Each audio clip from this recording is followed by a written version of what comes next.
सुप्रसिद्ध राजज्योतिषांत्रिक श्री माधव गुरुजी यांचा खास उपक्रम सत्संग आणि साधना। वक्रतुंड महाकाय सूर्यकोटी समप्रभ निर्विघ्नं कुरु मे देव सर्वकारेषु सर्वदा। गणपती बाप्पा मोरया। ओम साईराम। सच्चिदानंद सद्गुरू श्री साईनाथ महाराज की जय। आज आपण नवीन सत्संगाला सुरुवात करत आहोत। नवीन सत्संगाला सुरुवात करतोय म्हणजे आपण श्रावण महिन्यामध्ये एक महिना पूर्ण सत्संग घेतले, ते दत्तगुरू आणि कार्तवीर्याचे। आणि आता गणपती बाप्पाचं आगमन होणार आहे, आपल्या लाडक्या बाप्पाचं आगमन होणार आहे। आणि हे आगमन होत असताना त्या आगमनाची सगळी तयारी तुमची चालू आहे। आणि त्याकरताच आपण हा आजचा विशेष सत्संगाचा विषय निवडला आहे, तो म्हणजे हा संपूर्ण महिनाभर आपण बाप्पाच्याच संपूर्ण जाणून घेणार आहोत आणि बाप्पाच्याच कलांच्याबद्दल आपण बोलणार आहोत। आज दैनंदिन जीवनामध्ये आपल्या प्रत्येकाच्या अनेक नाती आहेत आणि प्रत्येक ठिकाणी आपल्यावरती वेगवेगळ्या जबाबदाऱ्या असतात। वेगवेगळ्या ठिकाणी आपल्याला वेगवेगळ्या रिॲक्शन्स आणि रिॲक्ट व्हावं लागतं। हे होत असताना प्रत्येक ठिकाणी आपल्याला असं वाटतं की ह्या ठिकाणी आपले रिलेशन कुठेतरी डिस्टर्ब होत आहेत। प्रत्येक ठिकाणी आपल्याला असं वाटतं की ह्या नातेसंबंधामध्ये ना काहीतरी कमतरता राहते। आणि मग ती भासत असताना कुठेतरी आपल्याला असं वाटतं, अरे मीच वाईट आहे का? मी एवढं सगळ्यांची चांगलं वागून पण प्रत्येक ठिकाणी माझेच का रिलेशन बिघडतात? प्रत्येक ठिकाणी प्रत्येकजण माझ्याच बाबतीमध्ये का माणसं तुटतात? आणि माझाच बॉस कधी माझ्यावर हॅपी का नसतो? किंवा घरामध्ये गेल्यानंतर सगळ्या अख्ख्या घराकरता मी धावून सगळं करत असतो आणि तरीसुद्धा माझ्या वाट्याला अशा गोष्टी का येतात? हा सगळा विचार आपल्या मनामध्ये कायम येत असतो। आणि मग कुठेतरी असं वाटतं, अरे मी खरंच इतका वाईट आहे का जग वाईट आहे आणि मी चांगला आहे? आणि या द्वंद्वामध्ये आपण अडकतो। मग ह्या सगळ्या गोष्टींचा पूर्णपणे निरसन करण्याकरता आपल्याला सत्संग खूप महत्त्वाचा आहे। म्हणजे या महत्त्वाच्या सत्संग ह्याच्याकरता आहे आपल्या जीवनामध्ये की गणपती बाप्पा हे जर बघितलं तर तो सगळ्यांना हवासा वाटतो। म्हणजे लहान मुलांना पण बाप्पा हवासा वाटतो आणि म्हाताऱ्या माणसाला सुद्धा तो बाप्पा हवासा वाटतो। मग गणपतीकडे असं नक्की काय आहे? तर गणपतीकडे 64 कला आहेत, हे आपण प्रत्येकजण ऐकून आहे। त्याच्याकडे 14 विद्या आहेत, 64 कला आहेत। तर मग ह्या सगळ्या त्याच्याकडे असताना, एवढ्या कला असताना त्या आपल्याला माहिती आहेत का? उद्या जर कोणीतरी आपल्याला विचारलं की अरे गणपती बाप्पाकडे कुठल्या 64 कला आहेत, त्या तू 64 कला मला सांग, तर ते आपल्याला निश्चितपणे सांगता येणार नाहीत। कारण आपल्याला 8-10 माहिती असतील, काही जण 11-12 सांगूही शकतील, पण त्याच्या पलीकडच्या आपण नाही सांगू शकत, कारण आपण त्या कधी जाणूनच घेतल्या नाही। आणि त्या जाणून घेतल्या नाहीत म्हणून त्या आपल्या स्वभावामध्ये पूर्णपणे उतरल्या नाही। त्या आपल्या स्वभावामध्ये पूर्णपणे उतरल्या नाही, त्यामुळे त्या आपल्याला मनाला पूर्णपणे भावल्या नाही। आणि मग त्यामुळे आपल्या वागण्यामध्ये प्रत्येक ठिकाणी अशी वेगवेगळी विसंगती वाटते। ही विसंगती संपवण्याकरता हे सत्संग प्रॉपरली गणपती बाप्पाच्या पूर्णपणे गणेश पुराणावरती आणि मुद्गल पुराणावरती आहेत। याच्यामध्ये पूर्णपणे गणपती बाप्पांनी ह्या 64 कला कशा आत्मसात करा, कुठले गुण तुमच्यामधले पूर्णपणे डेव्हलप करा की त्याप्रमाणे या कला तुमच्यामध्ये येतील, हे कुणाला तरी समजावून सांगितलं आहे। आणि ज्यांना समजावून सांगितलं आहे ते म्हणजे आपले मुद्गल ऋषी। तर त्या मुद्गल ऋषींचे आणि गणेश पुराणाचे हे सगळे सत्संग आता आपण ऐकणार आहोत। ह्याच्यामध्ये हे 64 दिवसांचा आपला प्रवास असणार आहे आणि 64 दिवसाच्या प्रवासामध्ये रोज आपण एकमेकाला भेटणार आहोत आणि रोज आपण गणपती बाप्पाची एक एक कला समजावून घेणार आहोत। तर मग या गोष्टीची सुरुवात कशी झाली त्याचं आपण आजच्या सत्संगाच्या निमित्ताने जाणून घेऊया।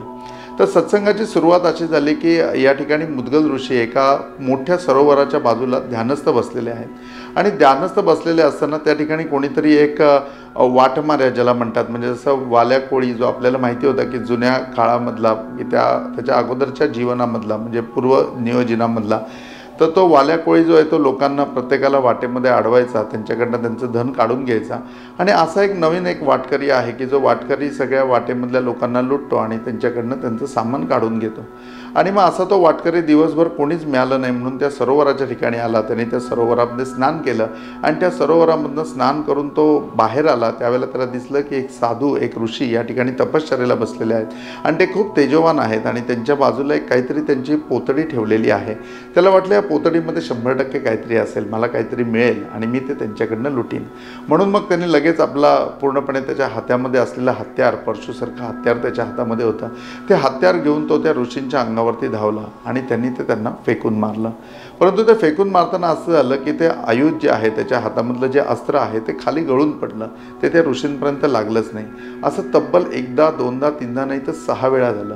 मग 6 वेळा झाल्याच्या नंतर त्यांनी त्या ऋषींना नमस्कार केला। ऋषी सावध झाले त्यांनी डोळे उघडले आणि बोलले की अरे बाळा, काय तुझं माझ्याकडे काम आहे? त्यावेळेला त्यांनी सांगितलं, मी एक वाटमारे आहे, वाटेमधल्या लोकांना अडवतो आणि त्यांच्याकडनं सगळं काही लुटून घेतो आणि तुम्हाला बघितल्यानंतर आज मला काहीच मिळालेलं नाही, म्हणून मी तुम्हाला मारण्याकरता या ठिकाणी 6 वेळा हत्यार घेऊन तुमच्या अंगावरती आलो, परंतु 6ही वेळेला माझं हत्यार गळून पडलं. असं का बरं झालं? त्यावेळेला ते म्हणले की अरे बाळा, मी गणपतीचा शिष्य आहे, मी गणपतीचा साधक आहे, मी गणपती आहे, म्हणजे मी गणपती बाप्पाची उपासना करतो, साधना करतो आणि त्या साधनेचं हे फळ आहे. आणि तुला माहिती नसेल तर सांगतो, हे सरोवर जे आहे, ज्या सरोवरामध्ये तू आंघोळ केलीस ते सरोवर आहे, ते सरोवरसुद्धा गणपती सरोवर आहे. आणि या गणपती सरोवरामध्ये तू स्नान करून आल्यानंतर निश्चितपणे माझं रक्षण हे गणपती बाप्पाला करायचंच आहे, त्यामुळे तो करतो. मग त्या ठिकाणी त्या ऋषीने त्या ठिकाणी त्या वाटमाऱ्याने विचारलं की मला तुम्ही सांगाल का की हा गणपती बाप्पा नक्की कोण आहे, हा कसा आहे आणि कशा प्रकारचा आहे? त्यावेळेला ते म्हणले की हां, म्हणून हे मी तुला सांगेन म्हणून, पण ह्या सांगण्याकरता तुला माझं शिष्यत्व घ्यावं लागेल आणि ही वाटमारी सोडावी लागेल. तू ही सोडशील का? तो म्हणला, हो, मला नवीन काही जर शिकायला मिळणार असेल तर मी ते निश्चितपणे स्वीकारीन. आणि मग स्वीकारण्याचं त्यांनी कमिटमेंट दिल्याच्या नंतर मग त्या ठिकाणी मुद्गल ऋषी आणि त्या वाटमाऱ्याचा सत्संग सुरू झाला. म्हणजे की त्याला एक एक गोष्टी ते सांगायला लागले आणि त्या गोष्टीमधनं एक एक गोष्टीचा उलगडा होत होत त्या वाटमाऱ्याचा पुढे भुषंडी नावाचे ऋषींमध्ये रूपांतर झालं. तो भुषंडी नावाचे ऋषी झाले. हे भुषंडी नावाचे ऋषी म्हणजे नाव थोडं ऐकायला वेगळं वाटेल तुम्हाला, परंतु हे भुषंडी नावाचे ऋषी आहेत ज्यांनी आपल्याला रुद्राक्ष मिळवून दिला. त्यांनी या रुद्राक्षाचा शोध लावला. ते अगोदर वाटमारे होते आणि हा त्यांच्या जीवनाचा इतिहास आहे. आणि ज्यावेळेला गणपती चरित्र त्यांनी ऐकलं, मुद्गल ऋषींकडनं एक एक प्रताप त्यांनी ऐकले, त्याच्यामध्ये ते इतके एकरूप झाले की त्यांना पूर्णपणे त्यांच्या नाकाच्या ठिकाणी सोंड निर्माण झाली आणि त्यांना सुद्धा एक सोंड होती आणि म्हणून त्यांना भुषंडी असं नाव पडलं. आता भुषंडी ऋषी ज्यावेळेला गणपतीचा प्रताप सांगतात त्यावेळेला पहिलं ते त्यांना विचारतात की तुम्हाला कोणी सांगितलं? त्यावेळेला मुद्गल ऋषी अतिशय प्रेमाने आणि वात्सल्याने त्यांना समजावून सांगतात की अरे मला हे स्वतः गणपती बाप्पांनी सांगितलं. मग कसं सांगितलं, कुठे सांगितलं ते तुम्ही मला सगळं सांगा. मग त्यावेळेला ते म्हणले की अरे मी गणपती बाप्पाची उपासना करत होतो. बराच कालावधी उपासना करून झाल्यानंतर बाप्पा मला प्रसन्न झाला आणि प्रसन्न झाल्यानंतर माझ्यासमोर उभा राहिला. त्यावेळेला मी बाप्पाला नतमस्तक झालो आणि बाप्पांनी मला विचारलं की तुला काय वर पाहिजे?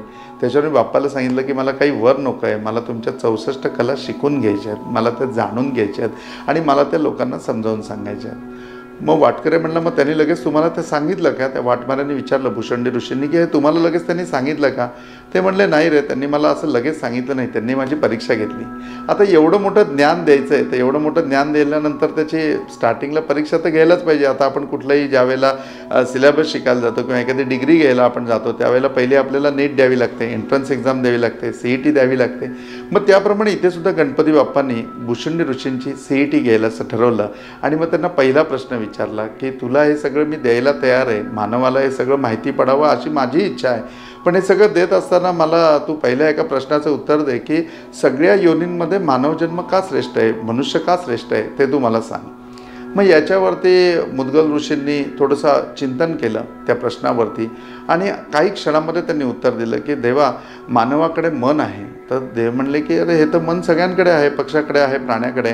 म्हणले नाही देवा, माणसाकडे बुद्धीसुद्धा आहे. अरे म्हणले बुद्धी पण प्रत्येकाकडे आहे. आज तू बघ ना, सध्या कुत्र्याला किती ज्ञान आहे. तो श्वान तिथे बसलेला आहे, तू नुसती हातामध्ये काठी उचलली तर तो लगेच पुढे रस्ता धरेल. म्हणजे त्यालाही ज्ञान आहे ना की ही काठी माझ्या पाठीत बसणार आहे.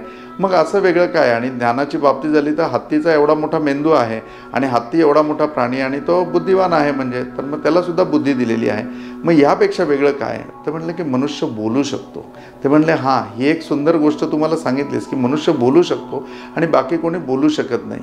मग दुसरा अजून कुठला असा गुण आहे की ज्या गुणावरती त्याला मी म्हणजे की हे संपूर्ण द्यावं 64 कला? त्याच्यावरती मुद्गल ऋषी हसून म्हणले की परमेश्वरा, परमात्मा आणि हे देवा, हे गणपती बाप्पा, माणसाकडे विवेक आहे. आणि हे उत्तर गणपतीला फार आवडलं. गणपती म्हणले की हा तू माझ्या एंट्रन्स एक्झाममध्ये तर पास झाला, मग हा विवेक म्हणजे नक्की काय तो तू मला समजावून सांगशील का? आणि मग तो समजावून सांगत असताना आता वेगळा संवाद चालला आहे. म्हणजे गणपती बाप्पाकडनं कला घ्यायच्या आहेत आणि मुद्गल ऋषींना मुळात किती नॉलेज आहे, म्हणजे माणसाला किती नॉलेज आहे, माणसाची बुद्धिमत्ता तरी किती आहे याची गणपती कुठेतरी परीक्षा घेतोय, बाप्पा कुठेतरी परीक्षा घेतोय. आणि मग ते परीक्षा होत असताना त्यांनी विवेकाची अनेक उत्तम उदाहरणं त्यावेळेला मुद्गल ऋषींनी सांगितली. आणि हा विवेक हा आयुष्यामध्ये खूप संपन्नता आहे. सगळ्या प्राण्यांमध्ये, सगळ्या पक्ष्यांमध्ये, आमच्या मानवी जन्मामध्ये आमच्याकडे काय वेगळी गोष्ट असेल तर आमच्याकडे खूप महत्त्वाची गोष्ट आहे ती म्हणजे म्हणजे आम्ही बोलू शकतो, आम्ही हसू शकतो, आम्ही दिलखुलासपणे हसू शकतो. जसं बाकीचे प्राणी पक्षी हसू शकत नाही, तुम्ही हसू शकता. आपल्याकडे बोलत असल्यामुळे आपण कीर्तन करू शकतो, आपण हरिनाम घेऊ शकतो. या अनेक गोष्टी आपल्याला पुढे पुढे एक एक बघायच्याच आहेत. परंतु सर्वात महत्त्वाची गोष्ट की त्याच्याकडे विवेक आहे. मग आपल्या आयुष्यामध्ये विवेक आहे का? आता आपण ही CAT द्यायला आपण सुद्धा बसायला पाहिजे आणि आपण सुद्धा जाणून घ्यायला पाहिजे की नक्की आपल्या आयुष्यामध्ये विवेक आहे का.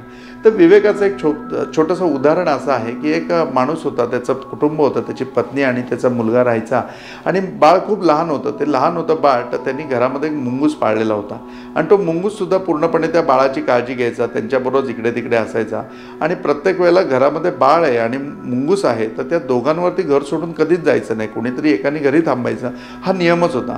परंतु एक दिवस असं झालं, तोही कामाच्या निमित्त निघून गेला आणि त्याची पत्नीही घराच्या बाहेर पडली आणि तेवढ्यामध्ये घरामध्ये नाग आला. तो नाग आलेला मुंगुसाने बघितला आणि तो बाळाच्या जवळ जसा जायला लागला तसा मुंगुसाने त्याच्यावरती अटॅक केला. दोघांचं युद्ध झालं आणि त्याच्यामध्ये त्या मुंगुसाने त्या सापाला पूर्णपणे मारून टाकलं आणि त्याचे तुकडे करून ते दाराशी आणून टाकले आणि ते रक्त तिथे सांडलेलं होतं. आणि मग त्यानंतर तेवढ्यामध्ये हा गडबडीने कुठनं तरी आला आणि तो मुंगूस ती संपूर्ण लढाई करून दमलेला होता आणि त्याच्याही तोंडाला वगैरे रक्त लागलेलं होतं. अशा अवस्थेमध्ये तो बाहेरच होता. बाहेर त्याला बघितल्याच्या नंतर त्यांनी बघितलं की रक्त लागलेलं आहे आणि आपली पत्नी घरामध्ये नाही, तर निश्चितपणे या मुंगुसाने आपल्या मुलाला मारलं आहे असं समजून लगेच त्याने हातामध्ये जे काही त्याच्या जड वस्तू होती ती त्या मुंगुसाच्या अंगावरती टाकली आणि त्या मुंगुसाला ठार मारलं. आणि ठार मारल्यानंतर तो आतमध्ये येऊन बघतो. तर आतमध्ये येऊन बघितल्यानंतर काय, तर त्या ठिकाणी तो नाग होता, तो त्याला दिसला की त्या नागाचे तुकडे करून टाकलेले होते. ते रक्त त्या नागाचं होतं आणि त्याचं बाळ आतमध्ये छानपैकी खेळत होतं. मग त्यावेळेला त्याच्या लक्षात आलं की आपल्याकडे विवेक हवा होता, आपण पहिले घरामध्ये येऊन बघायला पाहिजे होता. तर ही जी गोष्ट आहे ना की प्रत्येक गोष्टीचा सारासार विचार, एखाद्या गोष्टीवरती इमिजिएट ॲक्शनवर रिॲक्शन करताना जो काही सारासार विचार आहे, जो सारासार विचार आहे ना, तोच विवेक आहे. आणि हा विवेक फार महत्त्वाचा आहे. सगळ्या प्राण्यांमध्ये, सगळ्या पक्ष्यांमध्ये आणि वनस्पती यापेक्षा वेगळी मानवाला शक्ती काय असेल तर निश्चितपणे आमच्याकडे विवेक आहे आणि हा विवेकच आम्हाला आयुष्यामध्ये पुढे नेऊ शकतो आणि या विवेकावरच आमचं संपूर्ण पुढच्या 64 कला अवलंबून आहेत. गणपती बाप्पाला उत्तर खूप आवडलं आणि मग त्यांनी सांगितलं की हो, खरंच विवेक आहे आणि विवेकाने मनुष्य वागू शकतो, विवेकाने माणूस बरंचसं काही प्राप्त करू शकतो.